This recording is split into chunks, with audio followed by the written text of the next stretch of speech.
Giffen goods highly inferior goods होते हैं। Inferior goods में भी जो सबसे लोएस्ट क्वालिटी के गुड्स होते हैं, सबसे सस्ते जो गुड्स होते हैं, उन्हें क्या कहते हैं? गिफन गुड्स, जिन्हें पुअर पर्सन सिर्फ इसलिए खरीदते हैं क्योंकि वो कुछ अच्छा अफोर्ड नहीं कर सकते। सिर्फ गरीबी के कारण, पैसों की कमी के कारण उन्हें ये गुड्स को खरीदना पड़ता है। क्लियर? गिफन गुड्स के केस में जो प्राइस इफेक्ट होता है वो पॉजिटिव होता है।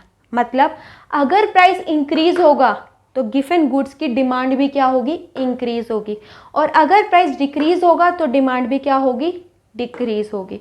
दोनों सेम डायरेक्शन में मूव करेंगे। क्लियर? एक एग्जांपल के थ्रू समझते हैं। एक है पुअर पर्सन जिसकी डाइट में सिर्फ 2 ही फूड आइटम है।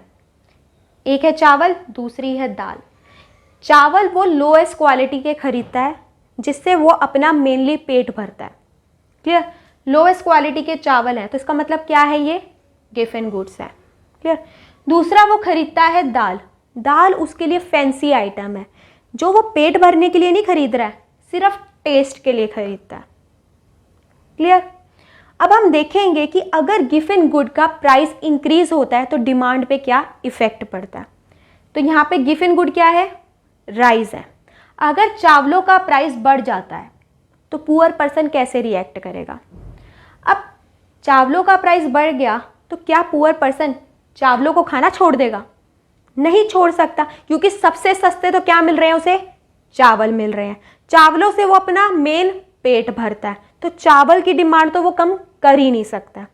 वो क्या करेगा? दाल को खाना छोड़ देगा, दाल की डिमांड बंद कर देगा। अब दाल को खाने से कुछ तो उसका पेट भरता होगा ना, थोड़ा तो भरता होगा। तो अपने फूड इनटेक को मेंटेन करने के लिए वो क्या करेगा?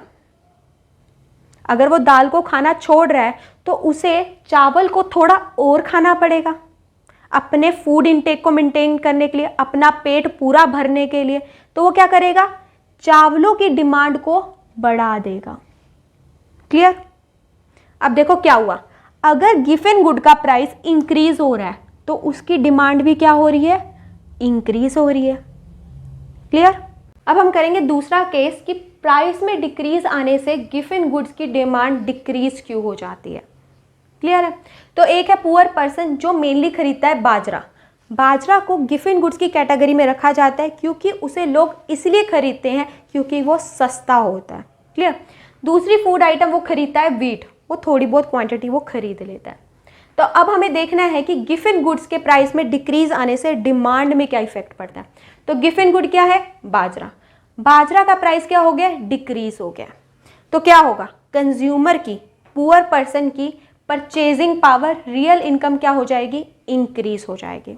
आप समझो रियल इनकम क्या होता है और मनी इनकम। सपोज करते हैं पुअर पर्सन के पास है 100 रुपीज़। 100 रुपीज़ क्या है? Money income. बाजरे का प्राइस था 20 रुपीज़, तो वो कितनी क्वांटिटी खरीद सकता है? 5 kg। अगर यही बाजरे का प्राइस 10 रुपीज़ हो जाए तो अब वो कितनी क्वांटिटी खरीद सकता है? 10 kg। अब देखो मनी इनकम वही है, 100 रुपीज़ ही है, बट प्राइस के कम होने से उसने क्या करा? क्वांटिटी को वो बढ़ा सकता है। परचेजिंग पावर उसकी क्या हो गई है? 5 से 10 हो गई है, बढ़ गई है। अब वो उसकी इच्छा है कि वो इस परचेजिंग पावर का यूज़ कैसे करे। उसके पास 2 ऑप्शन है, या तो वो गिफन गुड बाजरा को ही और खरीद ले या वीट पे शिफ्ट कर जाए, वीट की क्वांटिटी को, वीट की डिमांड को बढ़ा दे। तो आप बताओ क्या करेगा कोई भी पर्सन? अच्छी चीज़ को और खरीदेगा, मतलब वीट को और खरीदेगा।